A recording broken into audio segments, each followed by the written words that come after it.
It was in Amsterdam 2000 when a miracle started that no one could have anticipated. Dr. Graham asked if I would bring together 600 strategists from throughout the world to take one segment of Amsterdam 2000. And we decided during that time that we would invite people to come to a room, 600, and meet around 75 tables, and we would talk about everything that had to do with the completion of the Great Commission and the fulfillment of the Great Commission. It was the third day when we were gathered together, and Paul Eshelman stood up, who at the time was leading the Jesus Film Project, but was starting to really study people groups in a whole new way. Stood up and talked about the least reached or the unengaged people groups, at that time called untargeted people groups of the world. And there was about 230. Well, that's when Bruce Wilkinson came to the platform. He was working with Paul emceeing the whole meeting. He came up to the microphone and said, there shouldn't be any untargeted people groups in the world. Just the idea that there would be untargeted people groups means we're not doing our job. I said, we lead the vast majority of the Earth's Christian army in this room. And if we decided together today, let's finish it. And there was a growing sense in the room that this is something that was deeply on God's heart, and that He had given the body of Christ everything that was needed to reach these people groups. And eventually I challenged the people and said, why don't you get around with a group from your organizations from all over the world and take a look at all those sheets of all the unreached people groups, and why don't you pick the ones you feel God is calling you and your organization and take ownership of this. And so he said, if you'll take 1, 2, or 5, come up and shake Paul's hand and say, we're taking 2 from our organization. One person said, well, I'll take 1. Another person said, I'll take 3. And another guy said, I'll take 10. He was a layman. He didn't know what he was talking about. But to his credit, I met him out in India doing it. And I just stood back and watched God tap people's hearts here. People came up. Some of them were weeping.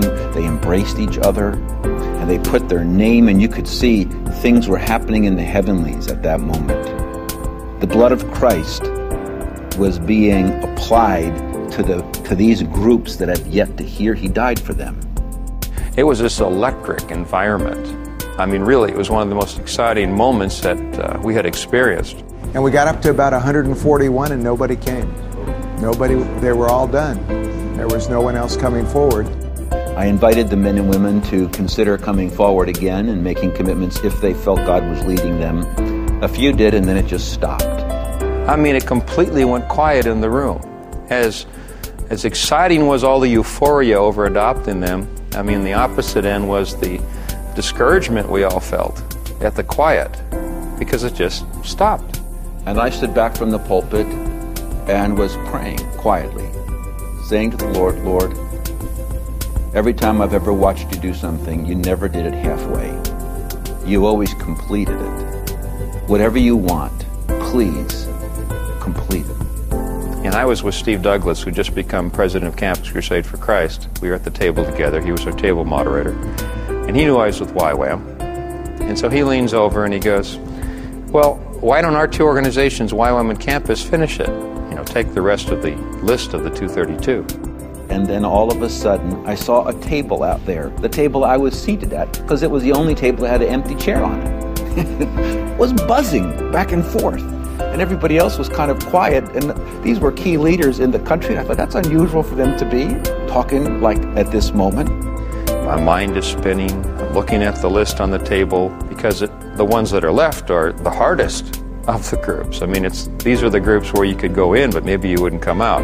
And then all of a sudden, there was consensus around this table. I was watching them, and they were nodding like this. And then somebody came up from table 71 with a note that said, Table 71 takes the rest.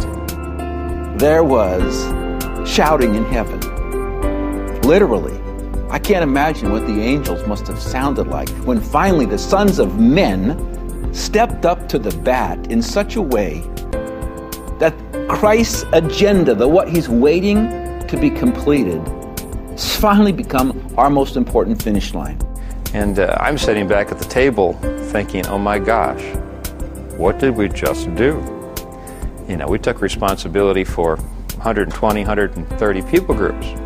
I think Steve was feeling some of the same. We rallied and actually started working overtime. We worked some during the breaks. We actually met past the end of the time that our group was supposed to end. Steve and I look at each other and, okay, we committed to reach these groups. What's reach? So we're trying to grapple with what are the key elements of what we call reach with these groups. And so we just named the obvious. We said, well, first of all, we need church planting. I was at a different table, and at the break time, David Garrison, who was the global strategist for the International Mission Board and on my staff, came and said, you've got to come over to this table because something's happening. He said, Avery, we need this. And we describe it, and he goes, I'm in. He pulls up a chair. Well, then we know we need Bibles, obviously, translated Bibles, and there were no Bibles in those languages yet for these groups. At the time, the president of Wycliffe was Roy Peterson. And during a break time, I was at a table adjacent to Table 71. The group at Table 71 called me over and said, you've got to come over and listen to what we're thinking about. It just works like that until all of these main categories we call reach all have their leaders sitting at the table. Every session we were just building one after another until we came to a time of developing a contract with one another, a commitment that we all signed by the end of the time. And we said, is this what we're committed to? And the answer was yes. We are committed to the number 0.